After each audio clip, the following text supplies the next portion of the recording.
Bonjour tout le monde, merci d'être venu participer à notre webinaire. Vous êtes nombreux, ça fait plaisir. Alors, les principes. Donc, je vais faire une intervention de 30 minutes. Après, on aura un quart d'heure de questions-réponses. En fin de webinaire, je vous préviendrai pour le webinaire suivant. Voilà, vous pouvez poser des questions sur le côté. S'il y a des problèmes techniques, vous inquiétez pas, il y aura un replay que vous pourrez non seulement trouver sur SMJ, pardon, pas SMJ, sur SEO Square, et qu'on vous enverra par mail au besoin. Voilà, je vais commencer, je vais vous partager mes slides.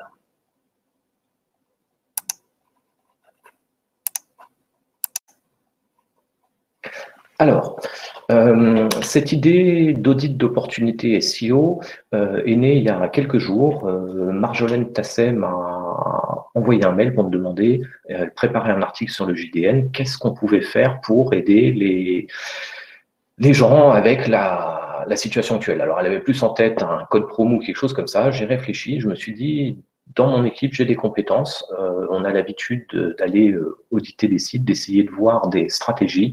Et on s'est dit, plutôt que de proposer un code promo, on va aider les gens dans leur stratégie digitale et voir comment ils peuvent profiter justement de cette période difficile pour pouvoir booster leur visibilité.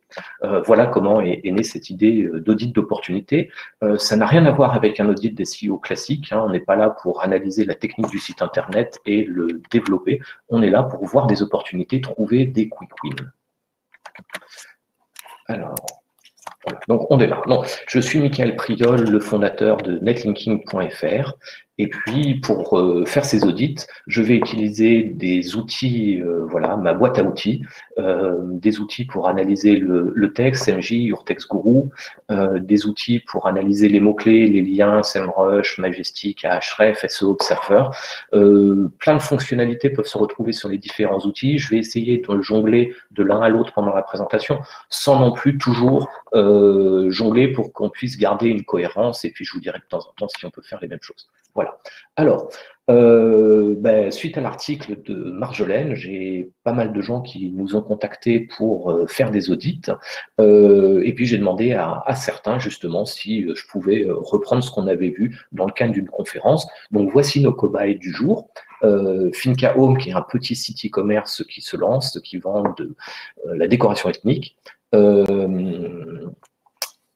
Tripori, pardon, qui est une start-up qui développe un outil qui permet de créer des road trips en France.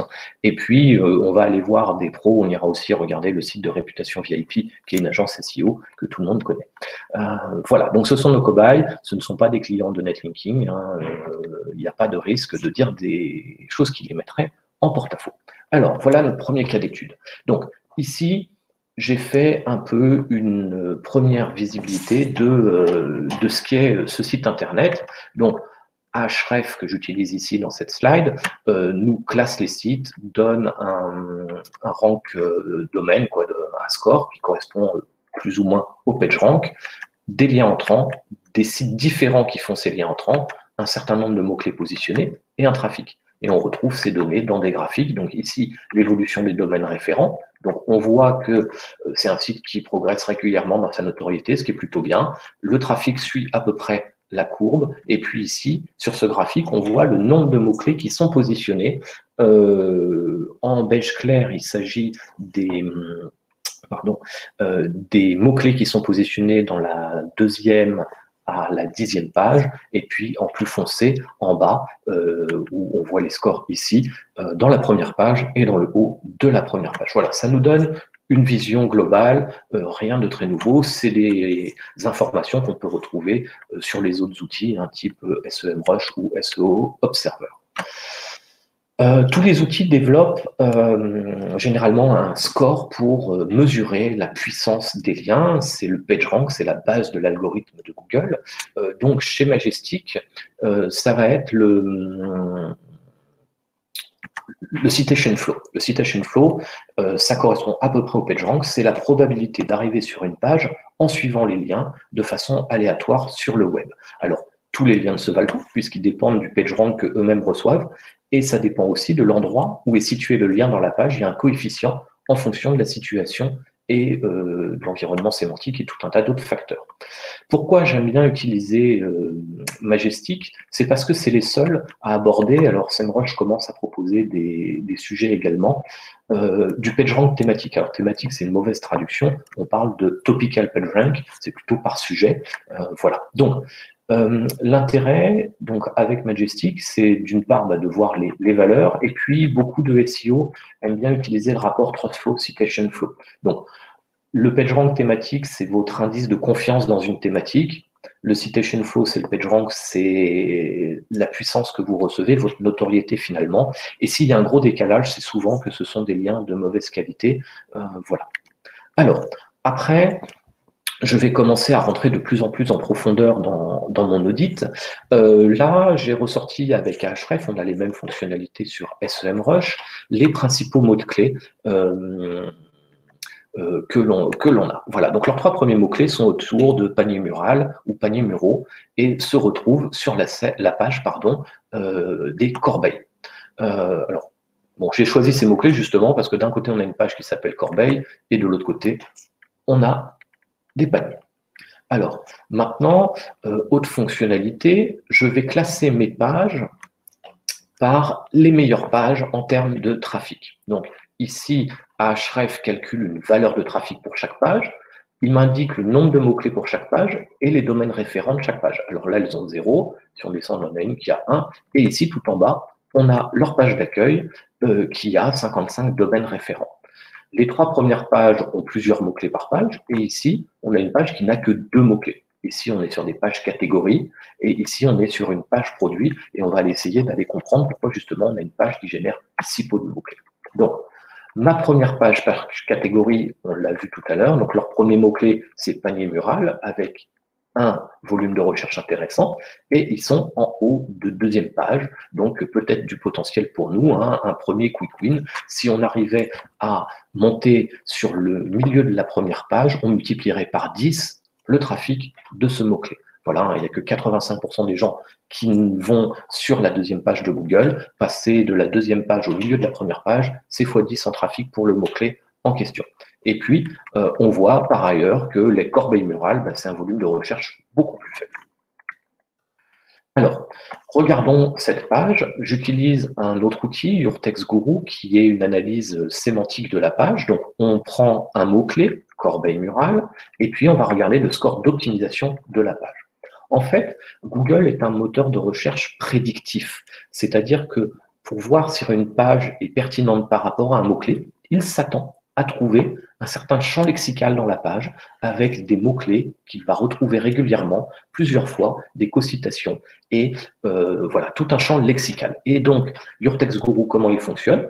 Quand il y a un mot-clé, ils vont regarder les 100 premiers résultats, ils récupèrent le vocabulaire de toutes ces pages et avec une analyse, ils arrivent à comprendre quels sont les mots que l'on doit trouver dans une page et en quelle proportion pour plaire à Google. C'est pas parfait, mais en tous les cas, ça approche bien de la réalité. Et on voit ici que le score est assez faible.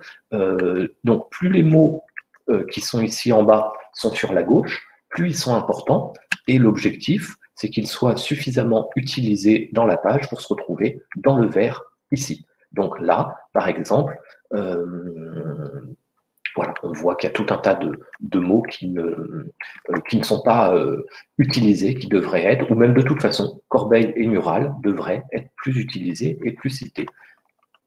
Maintenant, regardons panier mural. Donc le score est plus important, on est sur 18% d'optimisation, ce qui explique pourquoi, malgré la différence de compétition, hein, puisque c'est 2 mots-clés qui ont un volume de recherche avec un facteur de 10. Donc, panier mural est beaucoup plus concurrentiel que corbeille mural. Et voilà, donc là, on voit qu'on est déjà mieux. Bon, ils pourraient optimiser et améliorer le score d'optimisation de leur page. Donc là, c'est une première possibilité, une première action qu'ils peuvent mettre en place, d'améliorer leur contenu en rajoutant des termes à l'intérieur. Alors, pas n'importe comment, mais en étant guidés par des outils. Alors, notre page a 2 mots-clés. Donc, on l'a voyé tout à l'heure, donc on a cliqué ici sur la petite flèche et on a les 2 mots-clés qui se déroulent et on voit qu'il s'agit d'images. Donc, on a une page produit qui parle de corbeille ethnique Mercedes et elle ne génère pas de mots-clés. Pourtant, le client a fait un gros travail de contenu sur ces pages. Regardons-les. En fait, je suis allé regarder 2 pages qui parlent pareillement de panier ethnique Mercedes, et finalement, ils ont été mettre du contenu informatif en bas de page, en parlant justement des ethnies qui réalisent ces paniers, des techniques, et ainsi de suite, mais finalement, ils ont créé du contenu near duplicate parce que ces 2 pages utilisent le même vocabulaire dans des phrases différentes, peut-être ordonnées différemment, mais pour Google, ces pages se ressemblent beaucoup trop. Il aurait mieux valu prendre tout ce travail de contenu, le mettre à côté dans des guides de contenu sur le site qui va venir renforcer les produits. Voilà. Donc, plutôt que d'essayer de mettre un petit peu de contenu informatif sur vos fiches produits, il vaut mieux d'une part travailler vos catégories qui ont plus de durée de vie dans le temps, qui sont plus hautes dans la navigation et donc qui reçoivent plus de jus. Mais surtout, c'est très bien dans le e-commerce d'avoir à côté de vos pages produits des pages d'information qui vont être structurées et maillées de façon intelligente avec des stratégies peut-être même de cocon sémantique ou de grappes sémantiques. Alors, on regarde ici maintenant la concurrence justement sur ces expressions. Donc là, j'utilise un autre outil, SEO Observer, qui récupère les datas de SEMrush et de Majestic pour nous permettre de regarder la concurrence. Donc regardons la concurrence sur le mot-clé panier mural. Donc Finca Home est ici 9e sur la requête. Et donc on va regarder les concurrents pour voir s'il est possible d'aller leur prendre des places. Donc ici, dans ces 2 colonnes, on a le Trust Flow et les Referring Domains, donc le nombre de liens qui cible la page que l'on trouve ici, enfin chacune des 10 pages qui sont ici.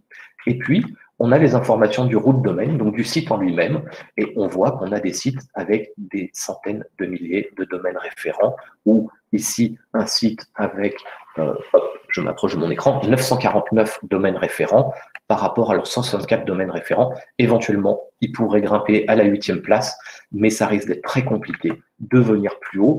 Donc, oui, on pourrait travailler cette page sur les paniers muraux, mais le gain sera assez faible en visibilité. Alors par contre, en travaillant la page, il y aura tout un travail de long train qui pourra être intéressant et apporter des choses. Voilà. Regardons maintenant un autre mot-clé, décoration ethnique. Sur ce terme décoration ethnique, en fait, c'est ce qu'ils annoncent, c'est ce qu'ils font sur leur page d'accueil. Et l'idée, c'est de se dire, notre page d'accueil, c'est la page de notre site qui reçoit le plus de jus, qui reçoit le plus de liens, c'est ce qu'on voyait tout à l'heure. Autant utiliser notre page d'accueil pour monter sur un mot-clé stratégique pour nous. Et voilà. Et donc, on regarde site décoration ethnique, on peut arriver à venir se positionner. Donc, on voit ici, en milieu de première page, on a un site petit lily intérieur qui se positionne, qui a 2 fois plus de domaines référents qu'eux, donc on est dans le même ordre de grandeur. Alors on est sur un site e-commerce qui démarre, la stratégie, il faut l'avoir avec un peu de temps quand même. C'est pas en un claquement de doigts et quelques jours que tout va se faire. Et puis, on a également les 2 premiers qui sont aussi dans le même ordre de grandeur. Donc là, on a une vraie opportunité de venir se placer en première page sur cette requête décoration ethnique. Voilà. Maintenant, on va regarder le netlinking. Donc le référencement, grosso modo, c'est on a du contenu qui est analysé par les moteurs de recherche, qui va permettre de nous positionner sur des mots-clés. Et après, en fonction de la notoriété de notre page, donc le PageRank qu'elle reçoit, on va être plus ou moins bien classé. Il y a tout un tas d'autres facteurs. Et donc, c'est la deuxième composante, les liens. Donc, ils ont des domaines référents avec Ahref, je les ai classés par rang de domaine. Donc, j'ai mis en haut les domaines les plus forts. Ici, on voit qu'ils ont 9 liens qui proviennent du site L. Par contre, sur ces 9 liens, il n'y en a aucun qui est en dofollow. Ça veut dire que ces 9 liens qui proviennent du site L.fr ne leur transmettent pas de jus et ne les aident pas à monter dans leur classement. Par contre, ils se sont inscrits dans des gros annuaires qui ont un bon rang de domaine, qui, eux, leur envoient du PageRank. Voilà. On voit ensuite qu'on a tout un tas d'autres sites qui parlent de décoration également, mais qui sont en nofollow, qui ne leur envoient pas de jus. Et ici, on a identifié 2 sites qui parlent de décoration et qui leur envoient du jus en dofollow. Donc, on a un ratio 25 domaines référents en dofollow, 39 en nofollow. On a trop de liens qui proviennent de sites qui n'envoient pas de jus, qui sont en dofollow. Alors, malheureusement, c'est le cas de beaucoup de liens qu'on reçoit ou quand on va dans des forums ou des choses comme ça. Maintenant, il va essayer de falloir mettre des choses en place pour obtenir des liens à la fois dans sa thématique et en dofollow. Alors, stratégie pour les gens plus évolués. Ici, des sites comme ça qui ont une bonne thématique, qui envoient du jus et qui ont un gros domaine rank, on peut très bien les utiliser comme un relais. C'est-à-dire que si on envoie des liens vers cette page à l'intérieur de Turbulence Déco qui nous fait un lien, on va lui envoyer du PageRank. Je ne détaille pas trop ça, je vais perdre la moitié de l'auditoire. Alors voilà, donc les pistes d'amélioration, on spécialise la page d'accueil, on crée du contenu informatif à côté de nos pages produits, on enrichit ces pages catégories pour les renforcer sur nos mots-clés stratégiques, et puis on obtient des liens thématiques en dofollow. Notre deuxième case study, Tripory. Donc là, on est sur un site plus ancien. On voit ici avec l'historique qu'ils avaient déjà des choses en ligne par le passé, mais ils ont visiblement commencé que début 2019 à lancer leur activité. Voilà, plus de domaines référents ici, pas mal de mots-clés, mais peu de trafic finalement par rapport au nombre de mots-clés. Et puis, on le voit ici avec les courbes, une descente actuellement. Alors, cette descente, elle est due, en fait, sur ce site, il y a beaucoup de contenus, on va le voir tout à l'heure, qui sont des contenus autogénérés avec des dizaines de milliers de pages qui donnent des informations d'horaires ou de choses comme ça sur des magasins. Et donc, on a une prime de fraîcheur qui arrive. Et qui donc permet de bien se positionner, mais après, le site manque de jus pour rayonner tout à l'intérieur de ces dizaines de milliers de pages. Alors, regardons maintenant leurs premiers mots-clés. Donc, ils sont bien classés sur Road Trip France, ça tombe bien, c'est ce qu'ils font. Et puis là, c'est leur page d'accueil. Donc, alors, c'est pas moi qui leur ai donné le conseil, hein, mais ils ont bien fait les choses. C'est-à-dire qu'ils ont positionné leur page d'accueil sur leur top mots-clés, vraiment, ce qui définit leur métier. Et on voit qu'il y a d'autres mots-clés qui se génèrent sur la page d'accueil. Dans notre étude, on va regarder un autre mot-clé, route Napoléon itinéraire, que j'ai choisi, qui est sur une autre de leur page. Voilà. Donc, pareil, on classe les pages par trafic. Donc, on voit qu'on a des pages qui génèrent plus ou moins de mots-clés. On a encore ici une page qui ne génère que 2 mots-clés. C'est les pages dont je vous parlais tout à l'heure. Voilà, ça parle des troglots de la Sablière, ou ici, magasin d'usine Mephisto à Sarrebourg, pardon. Donc, ça, c'est pas forcément des mots-clés intéressants. D'une part, on n'arrivera jamais à se positionner dans les top premiers résultats ou alors avec un site énorme, et ce ne sont pas des mots-clés de business pour eux. Par contre, Road Trip France ou Road Trip Route Napoléon, ça c'est vraiment leur ciblage et c'est ce qui nous intéresse. Donc, avec les outils type Ahrefs ou SEMrush, on peut aussi regarder les différentes langues sur lesquelles on ressort. Ça peut être une opportunité. Donc effectivement, le gros de leur trafic est francophone, mais on voit qu'il y a des gens à l'étranger, là en l'occurrence aux États-Unis, qui visitent leur site. Donc, leur page stratégique, avec les itinéraires les plus intéressants, s'ils les traduisent, ils pourront capter des touristes qui ont vocation à venir en France et qui pourront utiliser leur service de préparation d'itinéraires et de mise en relation. Voilà, donc ça peut être un quick win. On traduit quelques pages et on va développer sa visibilité à l'international. Alors, regardons maintenant comment se passe leur première page. Donc, 91 domaines référents, hein, c'est la page d'accueil, celle qui reçoit le plus de liens, 75 mots-clés, et 13e sur une requête avec un volume assez important. Donc, leur optimisation est plutôt très bonne, 47%, mais on voit qu'il y a encore des moyens d'améliorer les choses et d'aller chercher un peu une meilleure optimisation, et on le verra tout à l'heure en regardant un peu comment fonctionne CMJ, que c'est vraiment très important, et c'est ce qui va permettre d'avoir beaucoup de trafic sur une page. Alors, par contre, je me suis posé la question, ok, Road Trip France, c'est très bien, c'est une belle requête, mais il y a une requête encore plus grosse, qui est la requête Road Trip.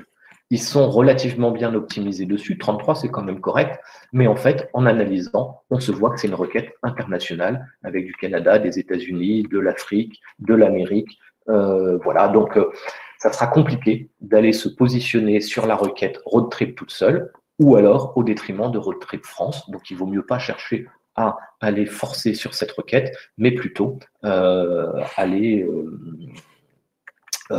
travailler bien la requête Road Trip France. Voilà. Leur deuxième page, la route Napoléon, on va aller regarder cette requête importante, hein, route Napoléon itinéraire, 1600, ils sont 25e, est-ce que c'est possible d'aller en première page sur cette requête? Alors, Niveau d'optimisation, 49%, c'est super, mais on peut faire mieux encore. Et puis, en fait, par rapport à la structuration de leur page, il y a des termes qui reviennent trop souvent, donc ils font monter leur score, et d'autres qui ne sont pas assez présents. Donc voilà, il faudrait retravailler le contenu, l'optimiser de façon un peu mieux. Regardons maintenant la concurrence sur Road Trip France. Donc, c'est leur top mots-clés. Moi, ce qui m'intéresse ici, c'est que j'ai aucune homepage dans les 10 premiers résultats. Google aime bien avoir une certaine variée avec différents types de propositions. Et donc, ça veut dire que potentiellement, une homepage spécialisée sur les road trips en France devrait pouvoir venir en première page si le contenu est pertinent et puis si elle reçoit suffisamment de liens. Regardons ce qui se passe.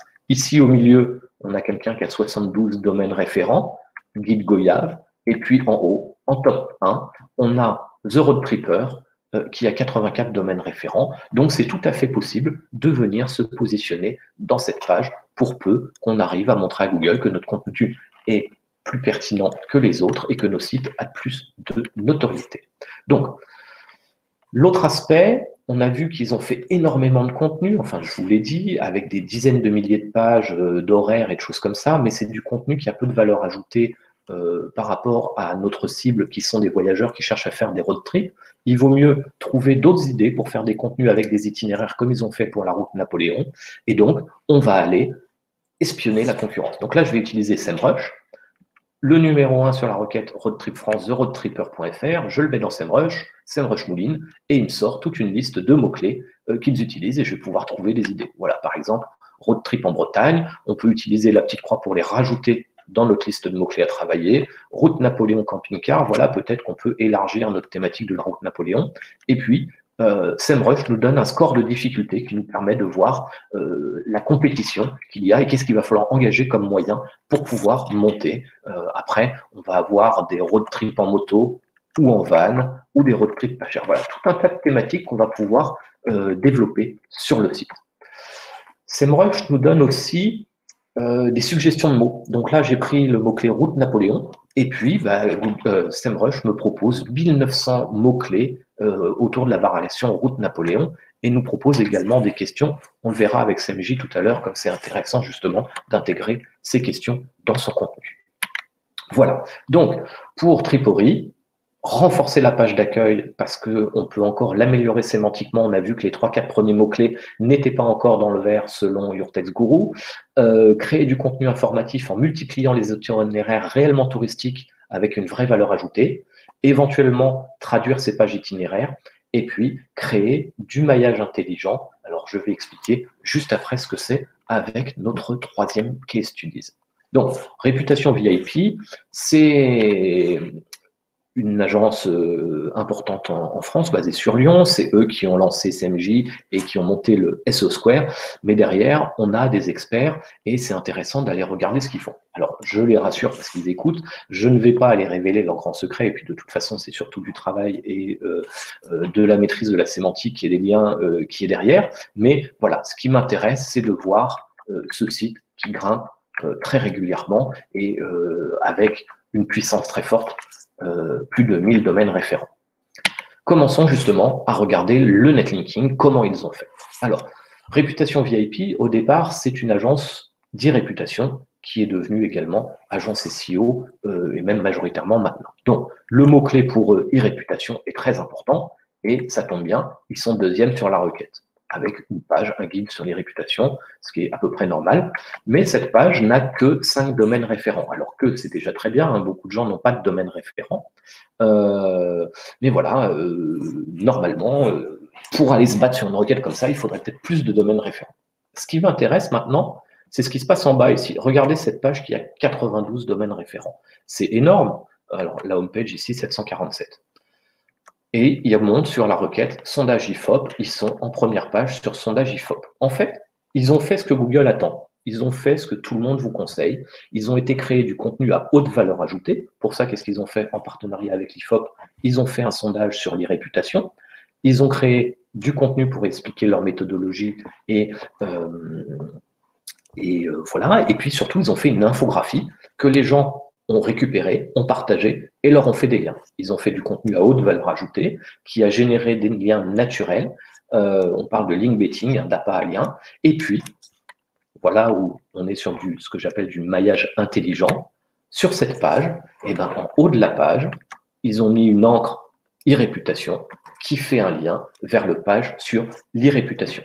Et donc, cette page capitalise énormément de PageRank avec cette étude qu'ils partagent, qu'ils proposent aux gens, que les gens peuvent partager, récupérer.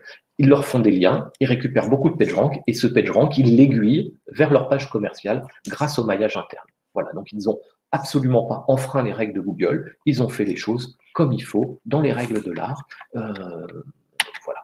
Alors, après, on a vu très forte croissance, beaucoup de mots-clés chez eux. Derrière, Réputation VIP a monté un outil CMJ justement pour pouvoir travailler ce contenu de façon optimum.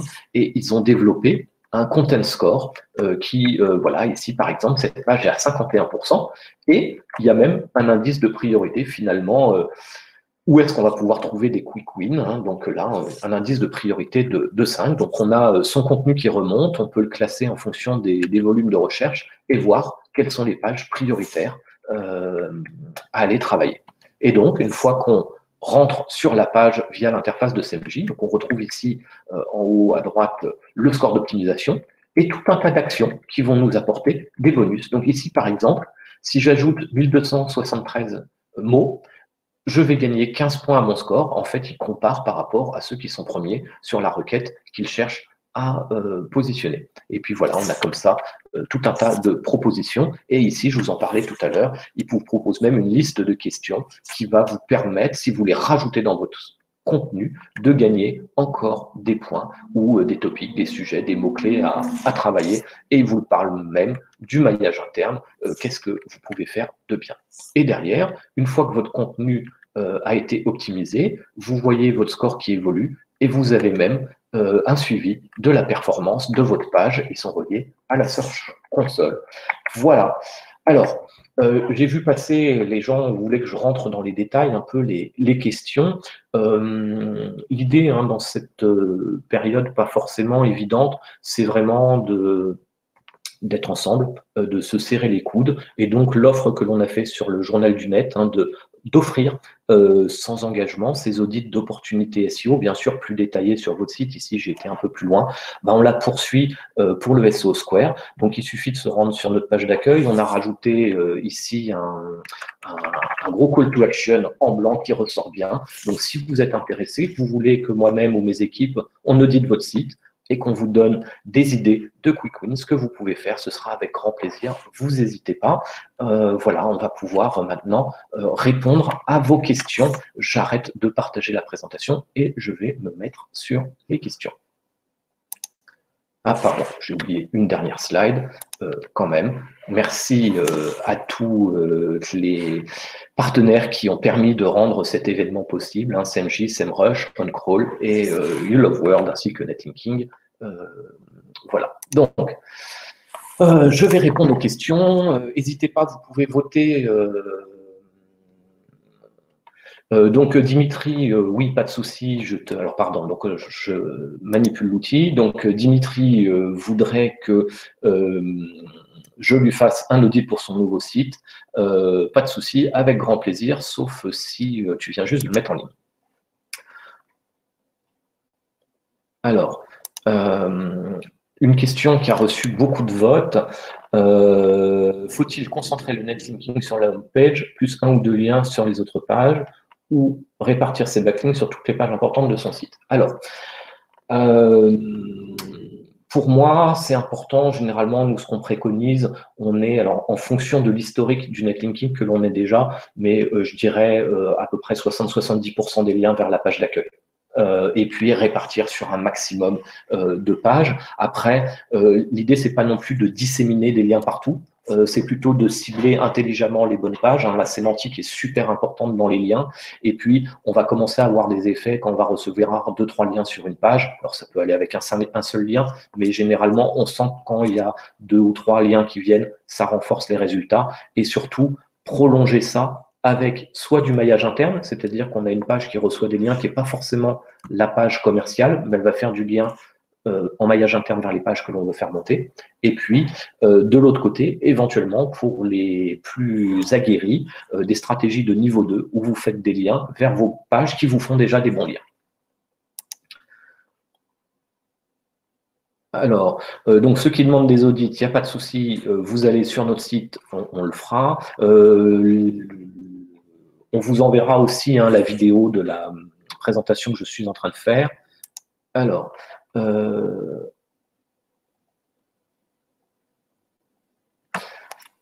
comment tu linkerais techniquement les signatures de site de clients sur ton site DA, dont DoFollow ou NoFollow? Alors, je suppose que là, on est soit dans le cadre d'une agence web qui présente ses réalisations ou une société qui travaille avec des clients et qui leur fait des liens. Pour moi, je ferai du DoFollow. De toute façon, pour vous, au niveau de votre site, que les liens soient en DoFollow ou en NoFollow, ça se passe de la même façon. C'est-à-dire que Google regarde le PageRank de votre page et puis il va diviser par le nombre de liens qui sortent de votre page, que les liens soient en DoFollow ou en NoFollow. Donc, les liens que vous faites depuis votre page transmettent une partie de votre PageRank. Alors, il ne vous le prend pas pour le donner, mais il le transmet.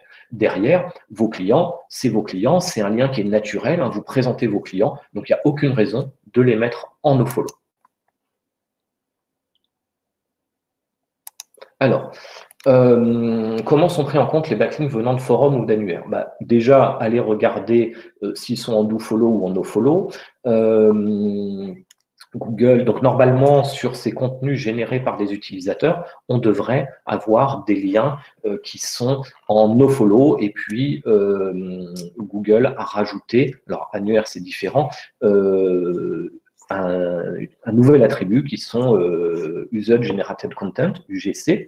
Donc un forum est censé indiquer dans les liens qui sont dans les fils de discussion que c'est des liens qui sont générés par des utilisateurs et non pas par le forum. Donc, ça fonctionne un peu comme le nofollow. Voilà pour les liens forum. Maintenant, comment vous faites? Grâce à des petits plugins que vous pouvez trouver sur votre navigateur, vous allez dans les forums, vous regardez si les liens sont en dofollow ou en nofollow et vous voyez si c'est intéressant pour vous d'être présent ou pas. Des fois, c'est en fonction du nombre de fois où on a participé sur un forum qu'on peut ensuite mettre des liens. Sur les annuaires, il y a énormément d'annuaires qui font des liens en dofollow.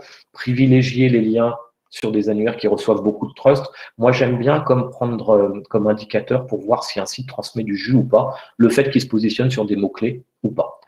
Voilà, c'est-à-dire si un site se positionne sur du mot-clé, peu importe s'il a du trafic, en fait, il va transmettre du jus puisqu'il n'est pas pénalisé derrière. S'il était pénalisé, qu'il avait 0 mot-clé, potentiellement, le jus ne passerait pas. Par contre, il ne vous enverrait pas du poison qui vous pénaliserait. Alors, sur les annuaires, juste rapidement, pas trop d'annuaires dans votre stratégie, un petit peu c'est bien, 10, 20, après chacun met le curseur où il veut, mais pas des centaines d'annuaires, ça c'est à proscrire.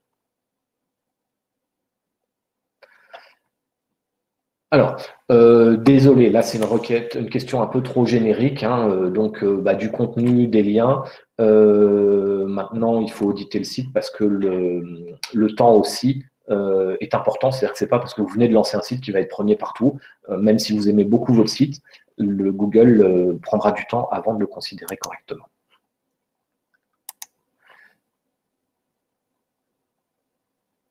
Alors, le désaveu-dire. En fait, le problème des liens, l'interprétation a fortement évolué pour en avoir discuté avec des gens chez Google, et c'est des choses sur lesquelles je m'intéresse beaucoup. J'ai déjà fait des conférences sur le sujet des dangers de l'achat de liens. Ce qu'il faut savoir, c'est que si Google estime qu'un lien est mauvais pour vous, il ne va pas en tenir compte. Il ne va pas vous envoyer du poison, il ne va pas vous pénaliser via ce lien. J'ai déjà montré plein d'exemples. Vous pouvez trouver des vidéos sur notre chaîne YouTube ou en tapant mon nom sur YouTube où j'explique ça. En fait, voilà. Le problème, c'est que si Google envoyait un avis négatif finalement au travers d'un mauvais lien, ce serait facile de faire du négatif SEO, et ce qui serait une plaie pour Google. Et donc, quand un lien est mauvais, donc ces petits liens de mauvaise qualité, pas besoin de les désavouer, Google n'en tient pas compte, ils ne transmettent pas de PageRank. Voilà, donc maintenant, si Google considère que c'est un réseau de liens de sites malveillants, il va tout simplement pas en tenir compte.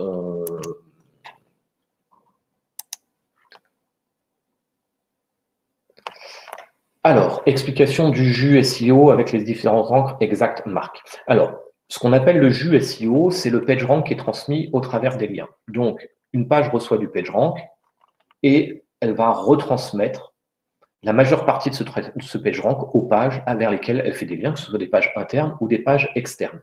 Il y a 15% de perte, c'est le dumping factor, c'est dans la formule du PageRank.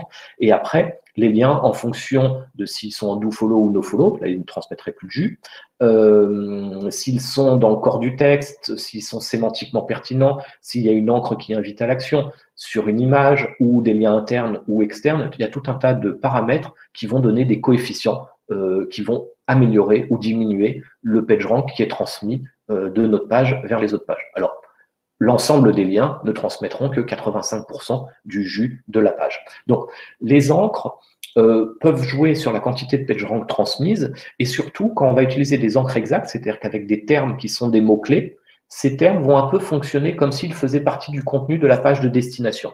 Par contre, il faut être très vigilant sur ces encres, parce qu'on risque des pénalités avec le filtre de type pingouin.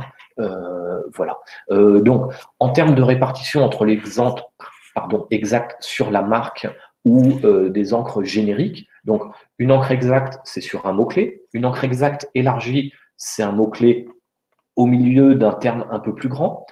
Une encre sur sa marque, c'est soit le nom de sa marque ou soit l'URL de son site. Et une encre générique, ça va être cliquer ici, lire la suite, aller voir l'article ou des choses comme ça. Les avis divergent sur les encres génériques, c'est très bien, ça évite d'avoir trop d'encre optimisée. Dans le brevet de Google, si vous utilisez un terme qui invite à l'action, vous êtes censé transmettre un petit peu plus de PageRank. Voilà, c'est juste...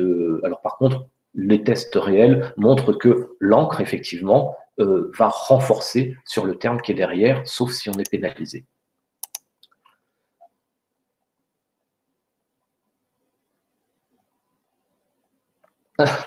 Alors, le TTF, donc Topical Trust Flow, c'est un indice intéressant, c'est-à-dire que ça montre qu'on reçoit de proche en proche de l'autorité dans sa thématique. Google est parti des sites qui font autorité. En fait, il est parti de la base de données de... excusez-moi, comment il s'appelait cet annuaire de Demos, voilà, pardon, c'est un peu vieux maintenant. Demos, c'était 5 millions de sites classés par des humains dans 1 million de thématiques. Et c'était en open source. Google a récupéré les datas et ça lui a donné un corpus de sites validés par des humains dans des thématiques. Et ils ont diminué le nombre de thématiques et ils font passer, grâce à ça, du PageRank thématique. Donc, maintenant, Majestic a fait du reverse engineering sur ce brevet et a lancé le Topical Trust Flow, donc l'indice de confiance par sujet. Donc, c'est intéressant puisque, et dans pas mal de conférences, j'ai déjà montré des exemples dessus, mais attention, le Trust Flow ne fait pas tout. On peut très bien se positionner avec un mauvais Trust Flow et derrière, de mon expérience, des fois, il y a des Trust Flows qui marchent mieux que d'autres. Ça dépend de l'héritage parce que Majestic fait un calcul. Donc, si on est mal thématisé, en fait, il va falloir recevoir des liens plus puissants dans le bon Trust Flow et ça va écraser l'autre Trust Flow. Alors, c'est aussi une valeur qui est logarithmique, c'est-à-dire que pour passer de 10 à 20, c'est pas x2, pardon, mais c'est x10 en Trust Flow.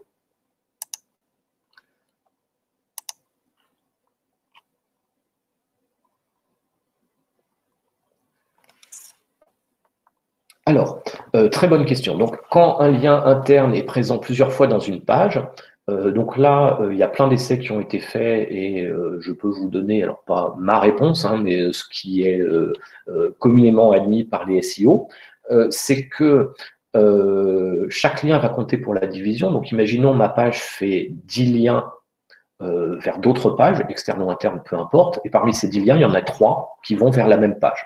Donc, je reçois 100 de PageRank sur ma page, je perds 15% qui est le dumping factor, donc il me reste 85 points de Trust Flow, pardon, petit lapsus de PageRank à transmettre via mes 10 liens. Donc je divise ces 85 points par 10, donc en imaginant que les liens soient de la même qualité au même endroit dans le site. Alors tu parlais des liens en footer ou dans le menu, ils transmettent moins de jus, et le contenu a priori serait pris en compte avant le menu ou le footer.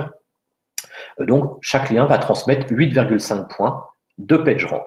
Par contre, quand Google rencontre plusieurs liens vers une même page, il ne va prendre en compte que le premier lien, que ce soit pour l'encre ou le PageRank transmis. Donc, plusieurs liens vers une page, ça augmente la division du jus, mais ça ne transmet pas 3 fois du PageRank. Alors, une petite astuce pour ça, si dans la page de destination, vous avez fait une encre partielle avec un dièse et que un de ces liens vers cette autre page cible cet endroit dans la page, vous enverrez 2 fois du PageRank. Et si vous ciblez 3 endroits dans la page, vous enverrez 3 fois du PageRank. Donc, il y a moyen de faire en sorte que vos 3 liens envoient tous du PageRank, mais normalement, 3 liens vers la même page, sur la même URL, n'envoient qu'une seule fois du PageRank.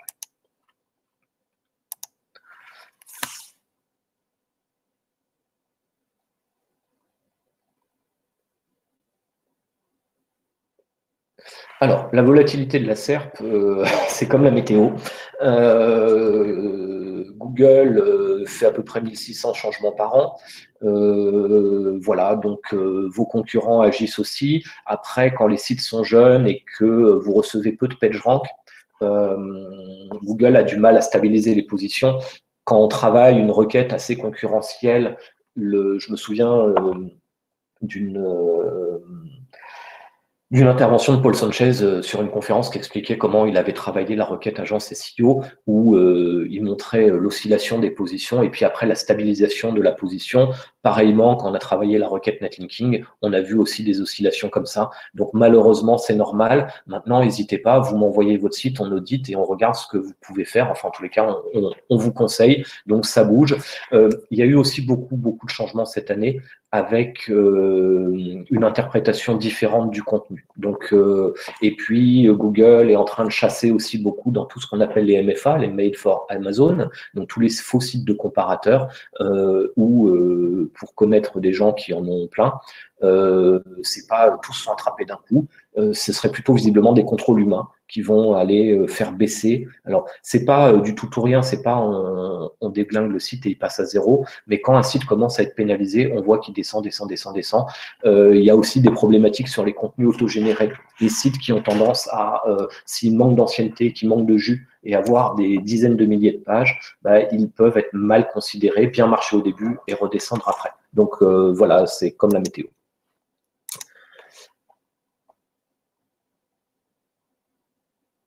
Alors, très belle question. Qu'est-ce que vous pensez des noms de domaine avec les mots-clés exacts, donc ce qu'on appelle les exact match? On en a vu un pseudo-exemple, The Road Tripper tout à l'heure, où moi, mon nom de domaine, netlinking.fr, est un très bon exemple.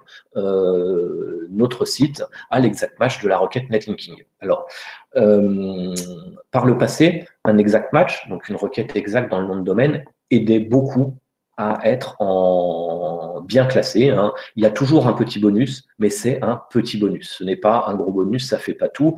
Sur la requête netlinking que j'ai travaillée, j'ai d'ailleurs une conférence où j'explique comment je suis passé de la 50e position à la première.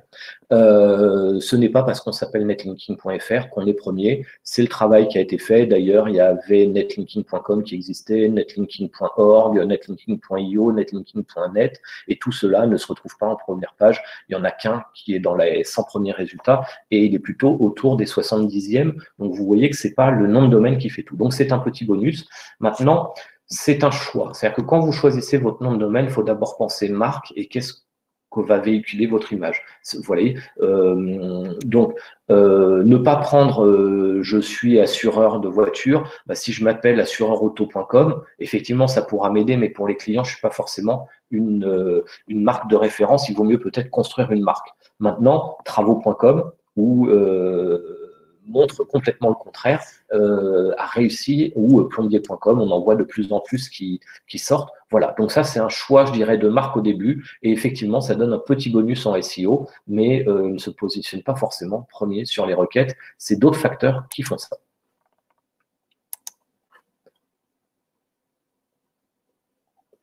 Alors, les 3 étapes les plus importantes pour se positionner rapidement sur un mot-clé, quelles seraient-elles? Alors déjà, se positionner rapidement, pour moi, ça fait un petit peu peur. Ça me semble dangereux. La première étape, ce serait du temps. La deuxième étape, ce serait du contenu de qualité. Et puis, la troisième étape, de recevoir du PageRank, pas forcément directement, hein, ou directement, mais ça dépend de l'historique de votre site, où c'est placé. Donc, soit d'une part par le maillage interne, et puis par les liens externes, le netlinking. Je réponds à une dernière question, puisque on nous quitte. Voilà. Vous allez pouvoir rejoindre l'autre